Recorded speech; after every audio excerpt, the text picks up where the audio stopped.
How are you, Michael? Hi, Christine. Fine, thanks. Yourself? I'm doing well.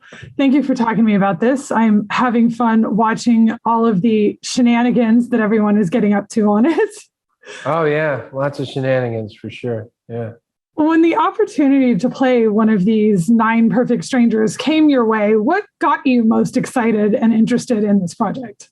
Well, first of all, I had worked with Jonathan Levine before on the night before, and I had really enjoyed the experience of working with him.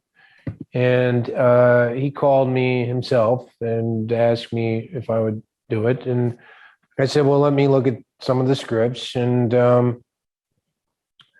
when I started to see what it was about and what he was asking me to do, I thought, wow, that's pretty intense. That's a big responsibility because there are a lot of people that have actually gone through what the Marconis go through in the show, which is the family that I'm a member of in the show. Yeah. So I thought it was very important to get it right, and I thought that I was up for the challenge. So, yeah.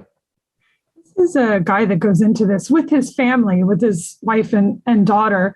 What was it like to have that little family unit to go through this with? You aren't one of the strangers who's there by themselves.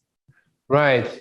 Yeah, I always thought that was kind of interesting. It's not really nine perfect strangers. I mean, three of us are related, but it just goes to show at the end of the day that you can still be a stranger even to someone in your own family, which I do feel like at the beginning anyway. We are kind of strangers to one another. We're certainly strange to one another. I'm certainly strange to them. They can't understand what I'm about at all. So I guess it does make sense. Yeah. How was the experience of doing the whole waterfall scene? What was it like to be over the waterfall and deciding whether or not to jump? Wow, what a day that was. That was crazy. I mean, obviously they go out of their way to make sure that everything's incredibly safe, using various wires and harnesses and whatnot. But nevertheless, standing on the edge of a waterfall is pretty trippy. And we'd be out there for a few minutes and we'd be fine. And then all of a sudden, one of us would start getting a little vertigo and freaking out a little bit. And then we need a little break, come back from the edge. So yeah, it's that's one of the great things about what I do. I mean, I don't think I'd have ever done that otherwise if I didn't have to do it in a scene. So I'll never forget it, that's for sure.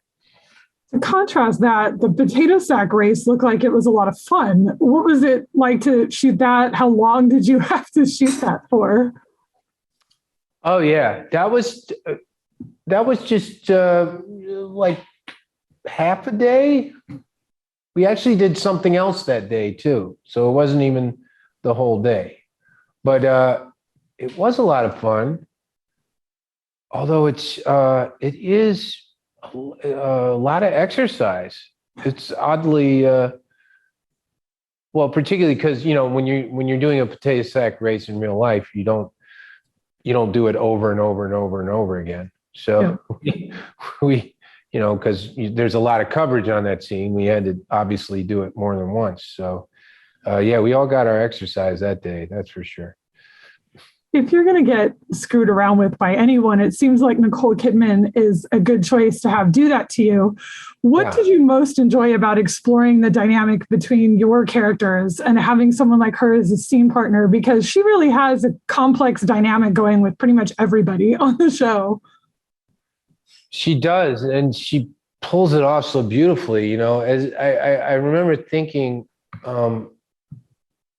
those are such big shoes to fill, the person that's offering wellness to all these different people with all these different problems. And as much as people want that, they want to feel better or well or whatnot, they're also, I think, predisposed to be very cynical and skeptical about it.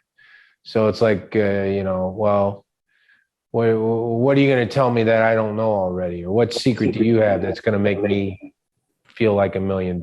And that's a lot of pressure. But I mean, Nicole just inherently possesses this, ethereal kind of magical quality that,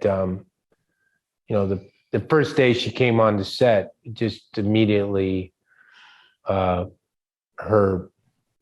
charisma just took over, and it was very easy to succumb to it, to be seduced by it. Yeah. You also did Bullet Train, which is set to come out next year. How did you find the experience of working with David Leitch and having a director on an action film that comes from such a heavy stunt background? Does that change things at all?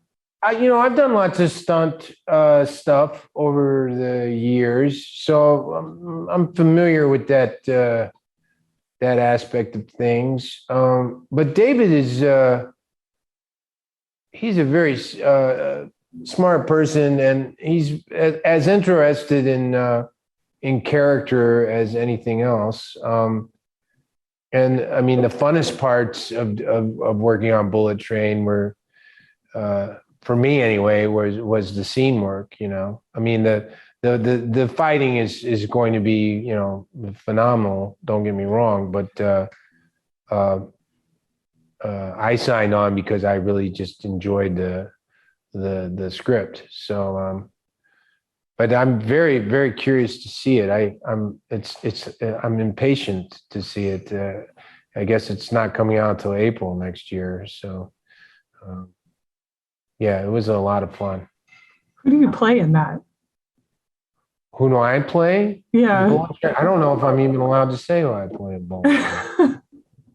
I don't want to get in trouble. Yeah, no, I don't want you to get in trouble. Well, what was your reaction to learning the ending of Nine Perfect Strangers and learning where the story and your character would end up? How did you feel about that? I mean, I don't want to spoil anything, but I was pretty satisfied with it. Truth be told, I felt like a pretty dense and I don't know, satisfying journey. I felt like mission accomplished. That's always a good feeling to have when you do a project. Yeah. Well, thank you. I appreciate you talking to me about it. I'm tremendously enjoying it. So thank you. Thanks, Christina. Thank you.